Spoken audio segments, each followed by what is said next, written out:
Welcome back to our YouTube channel story telling with Bani and Pujan. और आज हम आपके लिए लेकर आए हैं अजीब दास्तान नाम की एक फिल्म की कहानी। किसको नेटफ्लिक्स पे रिलीज हुई है और इस फिल्म को IMDb पे 6.3 रेटिंग मिले हैं आउट ऑफ 10। इस फिल्म को 84% लोगों ने लाइक किया है और इसके बारे में खास बात यह है कि इसमें आपको 4 अलग अलग कहानियां दिखाई जाएंगी। ये फिल्म 2 घंटे 22 मिनट की है, तो हम ये कह सकते हैं कि हर कहानी को एटलीस्ट आधा घंटा दिया गया है। अगर हम कहानियों की बात करें तो हर कहानी आपको हैरान करके रख देगी। हर एक कहानी को इस तरह से बनाया गया है कि आपको लगेगा कि सब नॉर्मल चल रहा है, लेकिन अचानक से ऐसा कुछ हो जाएगा कि आप बिल्कुल हैरान हो जाओगे। अगर मैं रिव्यू की बात करूं तो इस फिल्म को मेरी तरफ से तो थम्स अप है।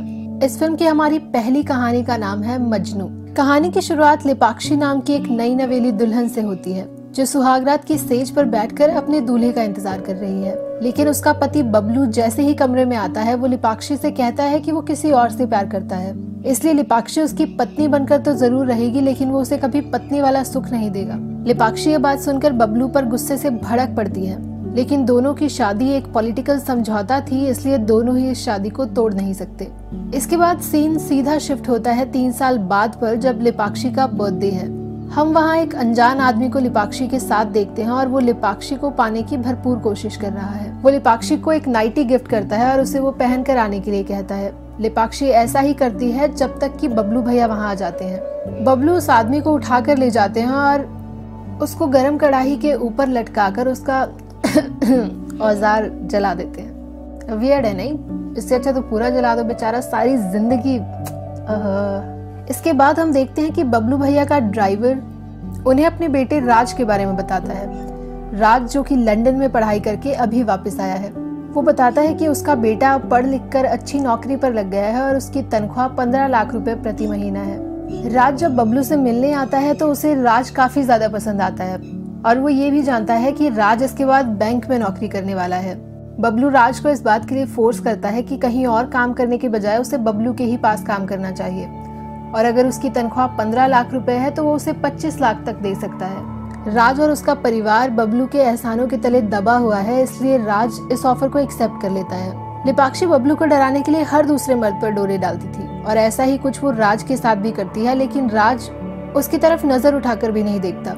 वो हर बार उसे यही कहता है कि बबलू भैया की बीवी यानी कि पूरे शहर की भाभी, इसलिए वो उनकी तरफ आंख उठाकर भी नहीं देख सकता। राज जब घर वापस पहुंचता है तो उसके माता पिता उसे बुरी तरह से डांट लगाते हैं। वो उसे समझाने की कोशिश करते हैं कि उसे लंदन में इसीलिए पढ़ाया गया था ताकि वो एक अच्छी जिंदगी जिए, ना कि बबलू भैया जैसे किसी गुंडे के यहाँ नौकरी करे। राज अपने माता पिता को सिर्फ ये कह के चुप करा देता है कि उसका पूरा मकसद सिर्फ पैसे कमाना है और उसे कोई फर्क नहीं पड़ता कि वो किसी गुंडे के यहाँ काम कर रहा है या किसी और इंसान के पास।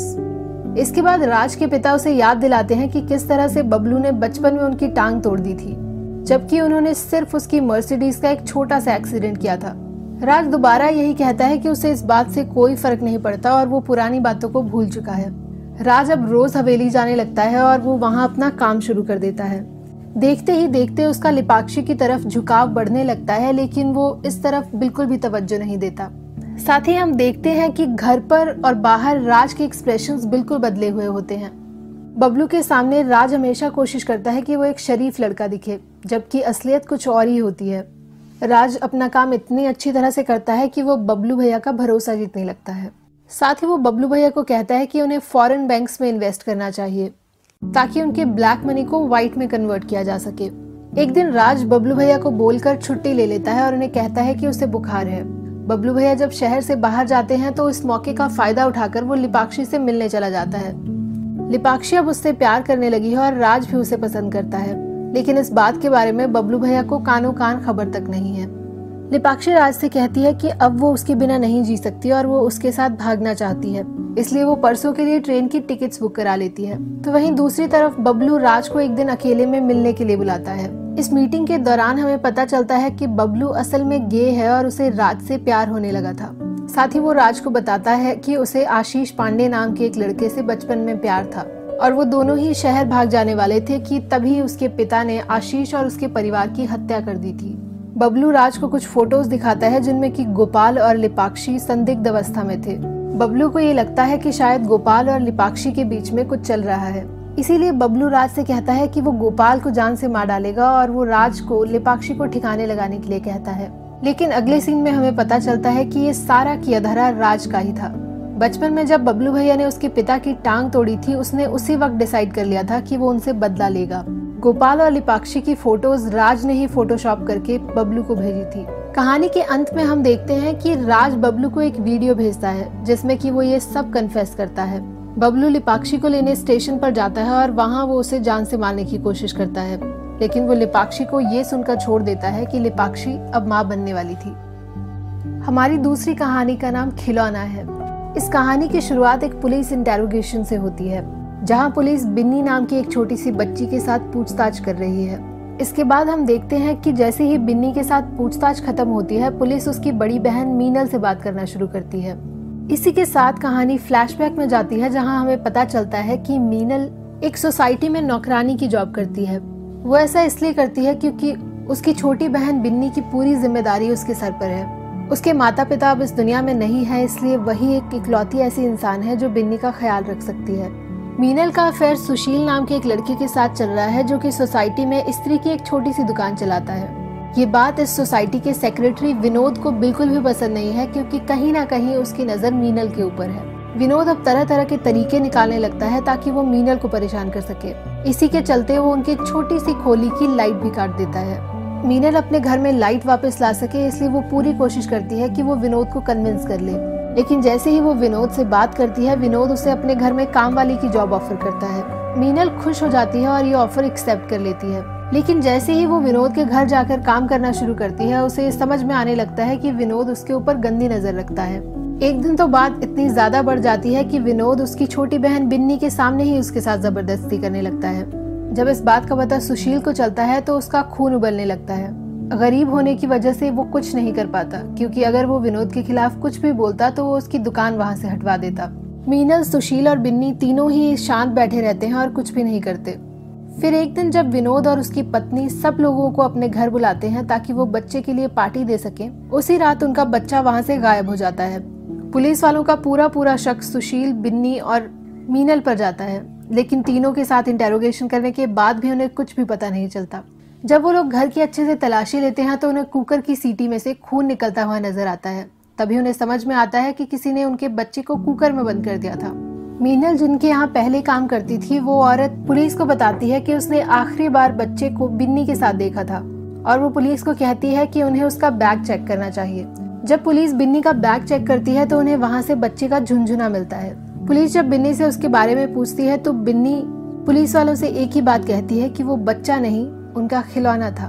और वो ऐसा इसलिए कहती है क्योंकि उसकी बड़ी बहन मीनल ने ही उसे एक बार बताया था कि अमीर लोग बच्चे बस अपने शौक के लिए पैदा करते हैं, क्योंकि उनका सूसू और पॉटी तो हम जैसे गरीब लोग साफ करते हैं, और अपने बच्चे को अपने हाथों में तो सिर्फ वो तब लेते हैं जब उन्हें बस उसके साथ खेलना है। हमारी तीसरी कहानी का नाम है गीली पुच्ची। कहानी की शुरुआत भारती नाम की एक लड़की से होती है जो एक फैक्ट्री में वर्कर है। भारती वेल एजुकेटेड है, लेकिन फिर भी उसे वहाँ वर्कर की जॉब करनी पड़ रही है, और ऐसा इसलिए है क्योंकि वो एक दलित है। भारती फैक्ट्री के मालिक से बात करने जाती है और उसे कहती है कि वो अपना काम अच्छे से जानती है, और अगर वो उसे एक मौका दे तो वो उन्हें प्रूव करके बता सकती है कि वो ऑफिशियल वर्क भी अच्छे से कर सकती है। लेकिन फैक्ट्री का मालिक उसे ये कहकर भगा देता है कि उसे एक्सेल और टैली नहीं आता है, इसलिए वो उसे ऑफिशियल वर्क्स के लिए हायर नहीं कर सकते और उसे अपना मजदूरों वाला काम ही कंटिन्यू करना पड़ेगा। लेकिन एक दिन भारती देखती है कि फैक्ट्री का मालिक प्रिया शर्मा नाम की एक लड़की को ऑफिशियल वर्क के लिए हायर कर लेता है। प्रिया के हायर होने के बाद भारती बिल्कुल डिसअपॉइंटेड फील करती है। वो प्रिया से जितना हो सके उतना दूर रहने की कोशिश करती है, लेकिन एक दिन प्रिया खुद ही उसके पास आकर लंच के लिए बैठ जाती है। प्रिया उससे बात करने की कोशिश करती है, लेकिन भारती उसे पूरी तरह से इग्नोर करती है।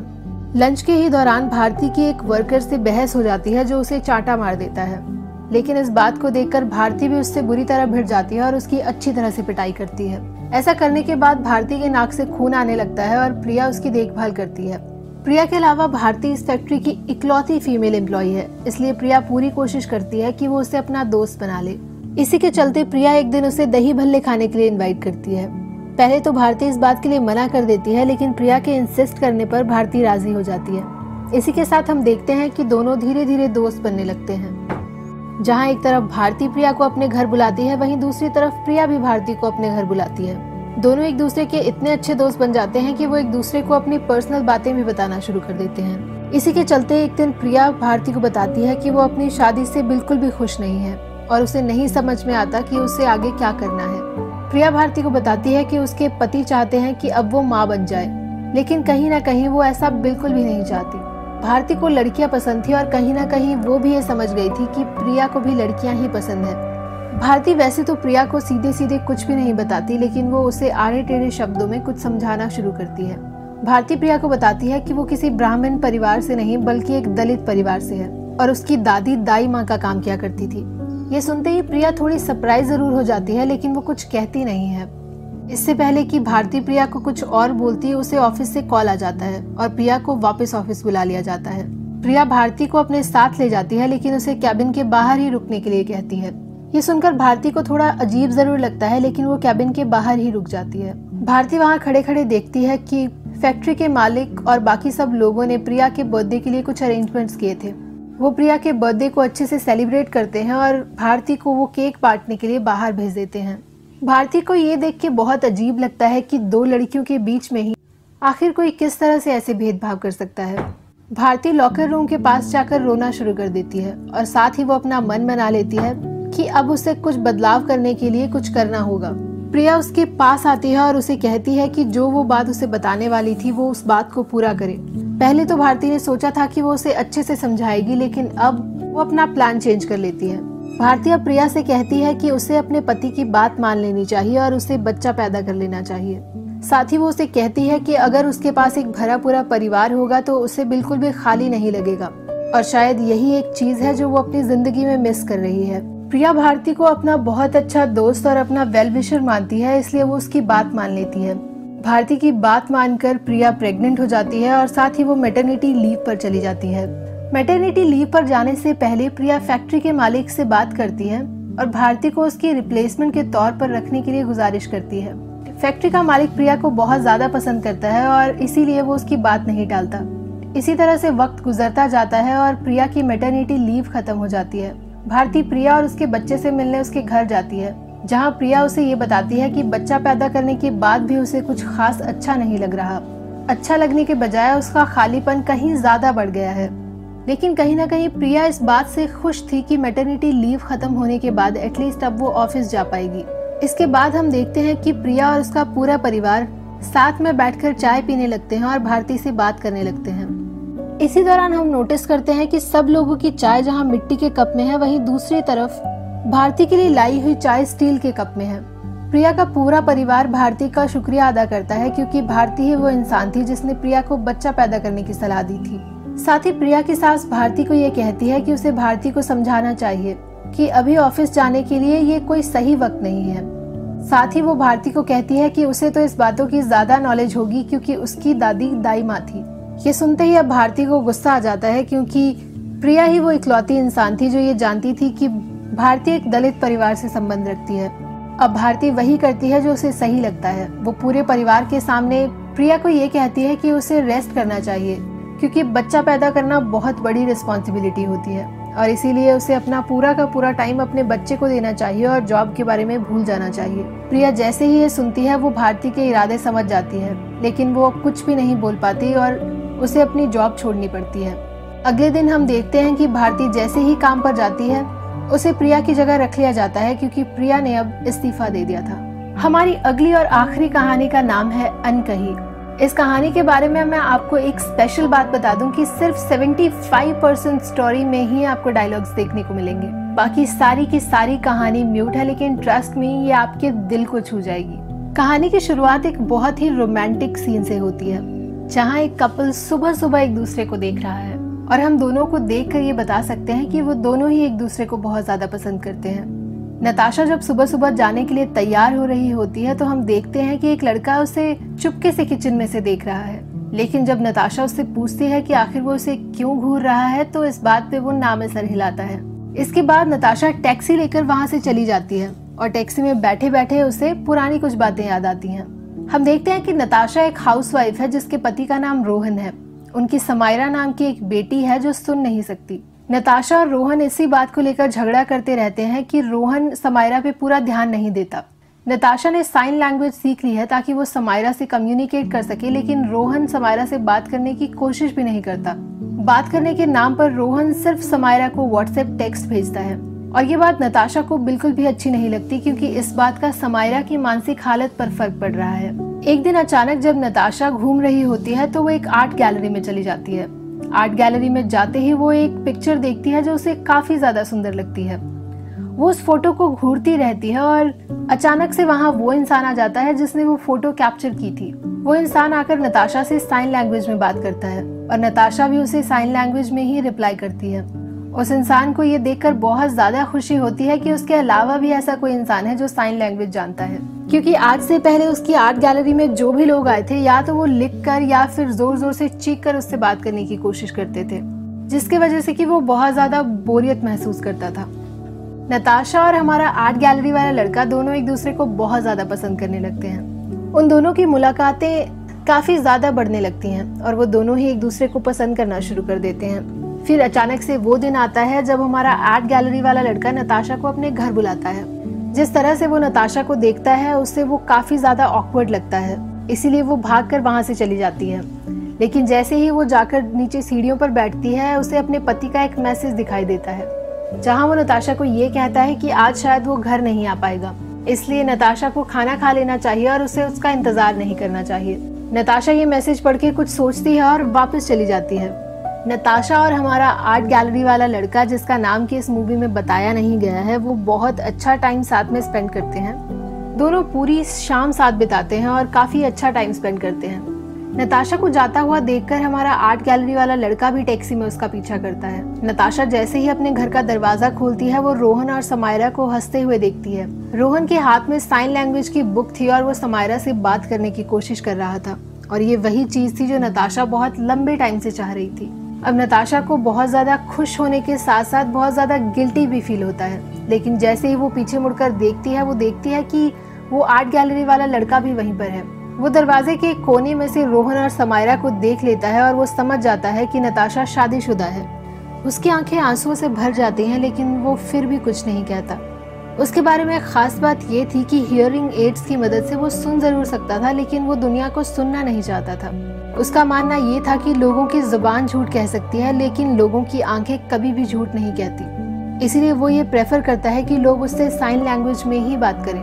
जब रोहन को ये महसूस होता है कि दरवाजे पर कोई है तो वो नताशा से पूछता है कि दरवाजे पर कौन है, जिसके बाद कि नताशा रोहन से कहती है कि ये कोई सेल्समैन है। साथ ही वो आर्ट गैलरी वाले लड़के को कहती है कि हमें कुछ भी नहीं खरीदना है और आप यहाँ से जा सकते हैं। इसके जवाब में वो लड़का कहता है कि आज पहली बार नताशा ने बड़ी ही चालाकी से अपनी आंखों से भी झूठ बोल दिया है। तो ये थी हमारी चारों कहानियां जो कि आपका ध्यान किसी न किसी छोटे या बड़े इशू की तरफ ले जाएंगी। अगर हम अपनी पहली कहानी मजनू की बात करें तो लिपाक्षी की कोई भी गलती ना होने की वजह से उससे बबलू की तरफ से भी सजा मिलती है, और कहीं ना कहीं राज की वजह से भी। जहां लिपाक्षी 3 साल तक बबलू के अधूरे प्यार का कर्ज चुकाती है, वहीं दूसरी तरफ राज भी उसे अपने बदले में घसीट लेता है। तो दूसरी तरफ खिलौना और गीली पुच्ची हमें बताते हैं कि हम कितनी भी बातें क्यों ना कर लें बराबरी की, बराबरी है नहीं, ना ही सोशल स्टेटस में और ना ही जात पात में। हमारी वो सोसाइटी की छोटी सी आवाज हमेशा हमारे कान में कहती ही रहती है कि हम तुमसे बड़े हैं या तुम हमसे छोटे हो। अनकही मुझे इस पूरी मूवी का सबसे स्वीटेस्ट पार्ट लगी, क्योंकि आज की इस मटीरियलिस्टिक दुनिया में हम किसी भी रिश्ते की शुरुआत जरूर प्यार से करते हैं, लेकिन कुछ दिनों बाद अपनी जिम्मेदारियों में इतना ज्यादा उलझ जाते हैं कि हम भूल जाते हैं कि फाउंडेशन तो हमेशा से प्यार ही था ना। और ये बात किसी भी पुरुष या स्त्री के बारे में नहीं है। किसी रिश्ते में इन्वॉल्व 2 लोगों में से अगर एक भी प्यार करना छोड़ देता है तो उस रिश्ते के कोई मतलब नहीं रह जाते। अगर हमारी वीडियोस आपको पसंद आ रही हैं तो अपने दोस्तों के साथ शेयर कीजिए यार, और हमारे चैनल के साथ जुड़े रहिए। Thank you so very much.